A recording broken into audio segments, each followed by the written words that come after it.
Hey guys, it's Paul here from Denzal Park. We thought we'd put together just a little into the studio type video for you guys. We just wanted to show a little bit of the production stuff involved with our new track with Dirt Cheap and M4 Sonic coming out on Ultra Records called Into the Light. So the track started with, basically it started with a single kind of riff which the Dirt Cheap boys sent through to us, and we were vibed on this particular section here.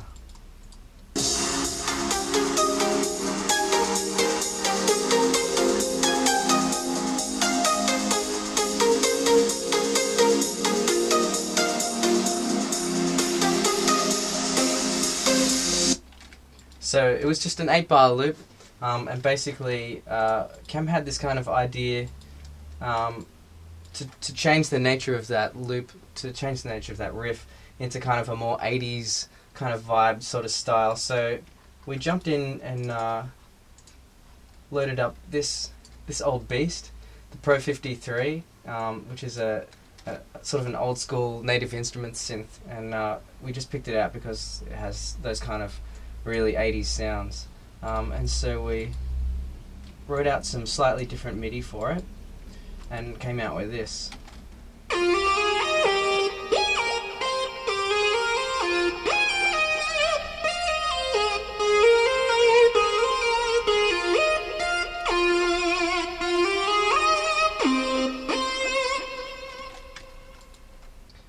So next up we played with some pad ideas to back up the sort of 80s synth guitar, sort of electric guitar vibe on the riff. So we got into the Arturia Mini Moog, which is another cool old synth full of 80s sounds, and put in a chord progression that kind of worked with the original lead. So.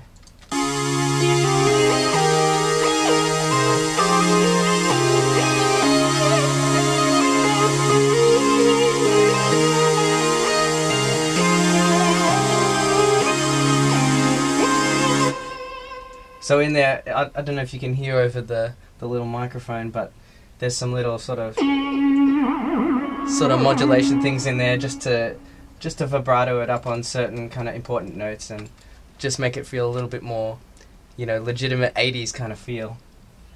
So yeah, basically after we had the lead and the pads, we pretty much had the main elements for the track, with a little bit of a drone for the bottom part, the bass. We had pretty much everything we needed for the little breakdowns.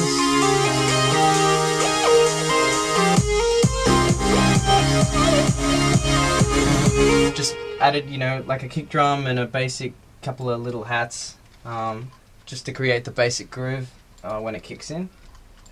And then so for the next part we sort of had an idea where we thought, instead of the lead going through the whole track and getting a little bit repetitive, we had an idea where it could sort of switch over to like a vocoder kind of idea. So we had a vocal for another track, which we chopped around a little bit and changed, and fitted to the MIDI of the new track. So we had this, what sounds like a terrible recording of me speaking into a microphone. Step into the light and look for the shadows inside your mind. Real exciting. You know it's just waste. And then basically put it through the vocoder melody, and came out with something that sounds a bit like this. Step into the light and look for the shadows inside your mind. You know it's just wasting your time, not to fight, so just take your shot. Give it all. And because it shares the same melody, it works just as well over the pads. So we've got this type section. Step into the light, look for the shadows inside your mind. You know it's just wasting your time, not to fight, so just take your shot. Give it all. Step into the light, look for the shadows inside your mind. You know it's just wasting your time, not to fight, so just take your shot. Give it all.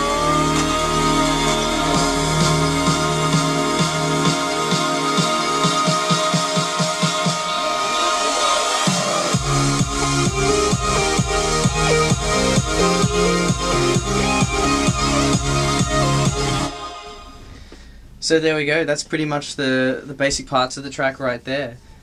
So now over to Cam to have a bit of a look at it in the Pro Tools environment. Hey, what's up guys? Cam Denny from Denzal Park here. What we thought we might do today is have a quick look at the final stem mixing for Into the Light. So let's jump into a QuickTime screen recording and have a closer look at the track. Alright, so this is the stem mix final of the track. The way it's worked to this point is it's been back and forth quite a bit between my studio and Paul's studio. So pretty much all the automation, filtering, most of the EQ and more creative plugin stuff has been done prior to this point. This is really just a final mix on the bounce stems to bring everything into line for the mix final. How it's set up is we have our radio mix here at the front and our full-length version at the end. So I guess from here I'll play you the peak section of the track and we can have a look at the elements within it. Wasting your time out to fight, so just take your shot. Give it all.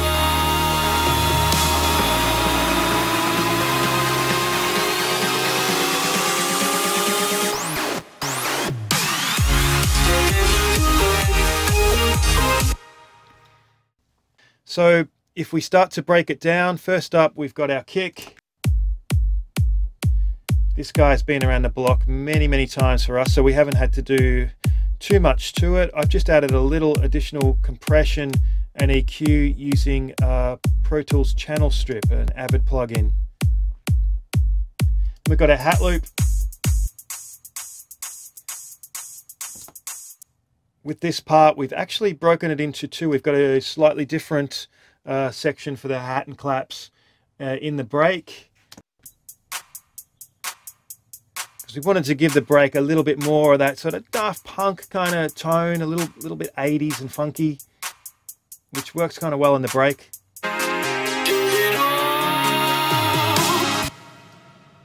Then we have an open hat. Again, just a little EQ and compression, and we've wet this up a little bit with a plate over the top. Not sure how audible that is on the video. Then we've got a crash.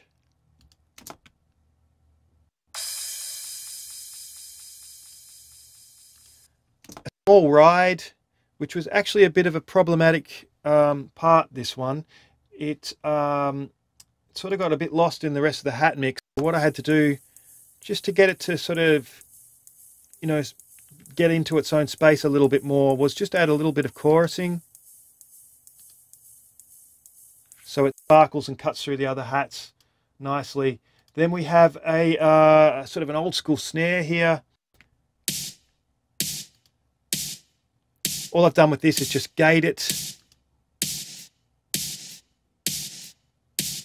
just to get rid of that nasty kind of reverb from the sample, and then it's sent out to our own reverb here. And this is the Avid Pro compressor, which I use quite a bit on drums, particularly snares, claps, that kind of thing. So I'm just adding a little more compression on it as well. Then we've got our snare builds.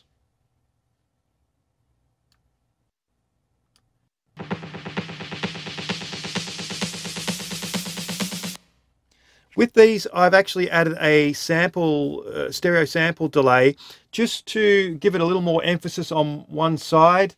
If I play it bypassed and then in, hopefully you can hear that's quite dramatically affecting the stereo. Then we've got this weird little sort of builder sample that we found that we just threw in because we like.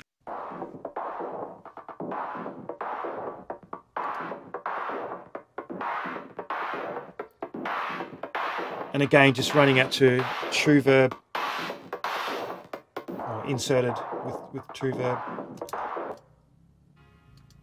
Then we've got our bashes and booms. Now these, I like to smack these very heavily with compression, and I use this Waves V-Comp quite a bit to do that.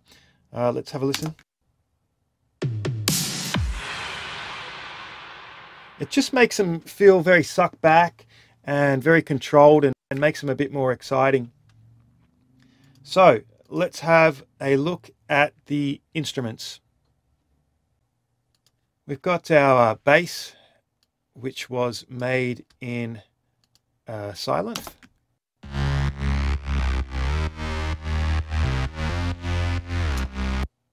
Spent a fair bit of time mixing this in the previous session. All I've done here in addition is just roll off a little around 60 Hertz so we don't get into trouble with the kick, and add just a fraction more compression on it as well. We've got our lead, which is pretty much how the record came about.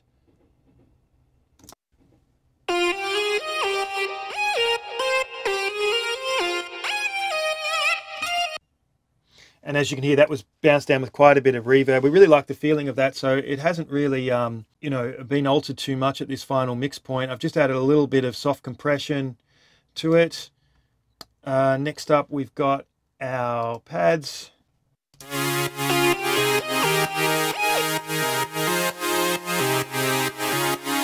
Bounced heavily sidechained. And this guy, which I really love, this is a sort of new romantic feeling kind of ARP. Just had a little bit of a roll off in the bottom there, and I've added a bit of a reverse reverb just to make it a little more airy. Then we've got our strings, which were made on Contact 5 player. Did a lot of mixing on these previously. All I've done at this point is put the API compressor on it, which has a really nice preset for strings. Very similar deal with the brass from the Arturia Mini Moog. Again, applying the API. I tend to like this on these kind of instruments. It's a nice subtle compression. So that's pretty much it for the instruments. As you can see, there's not a lot. We wanted to sort of keep the whole record quite sort of unified and following the one theme, which brings us to our vocal. Step into the light, look for the shadows inside your mind. You know it's just you. With the vocal, there's actually a second part, which is a derivative of it.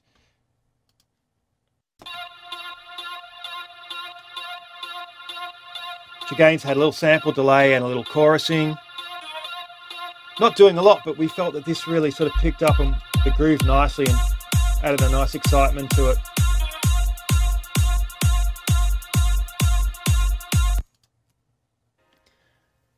Okay, so let's have a look at these yellow stems, which are the whooshes and effects. I will play these to you as a group.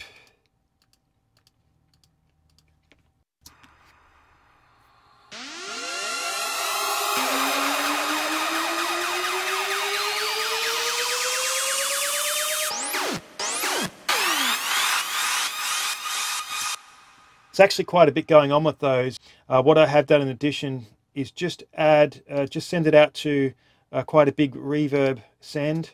I've also done that with a few of the drum tracks as well, just sending it out to this track here. With the effects and the instruments, what I have done is I've sidechained them a little bit off the vocal, just so when the vocal's playing that it always pops its head a little bit more to the front. It's just a subtle thing, but it does help create a little bit of space in the mix. So with the master track up here, I've done very little. That's because from here, I'll pretty much export this as a low-level 2-track mix final. All I've got is multi-band compressing quite heavily under 40 Hertz just to make sure we don't run into any extreme bottom end trouble. Then applied very, very subtly is a linear phase EQ. I've just given, you know, half a dB bump around around 100 Hertz, around 250. Then at the 1K to 3K mark, I've given it another little bit of a sizzle just to get the synths and vocal cutting through nicely, and a half dB push around 10K just for the hats and things in that area. Now, you'll notice this is used extremely subtly, and that's because, you know, this is something that will be expanded upon when it's in a 2-track environment. Also, you know, a bump on the master in EQ is the equivalent to bumping the hell out of it on an individual stem. So I always approach the EQ over a master track very subtly. Same deal with the next plug, which is the SSL compressor. I've really just got this here to glue the mix together a little bit and to add a bit of its character onto the mix. So the audio is really just kissing the compressor. Yeah, you can see there it's only really hitting at about 1 to 2 dB. And again, that's something that will be expanded upon later on. Then we've got the Waves Vitamin plugin, which is a plugin I don't usually use, but in this case, it was doing something very nice in the stereo spread on the top end. So it's just very subtly added just to make the mix feel a little bit wider and a little bit more exciting. So that's the track in essence, guys. Thanks for listening. We're really pumped about this one coming out. It's coming out in October on Ultra Records. With it's a collaboration with Dirt Cheap and M4 Sonic, and we hope you dig it.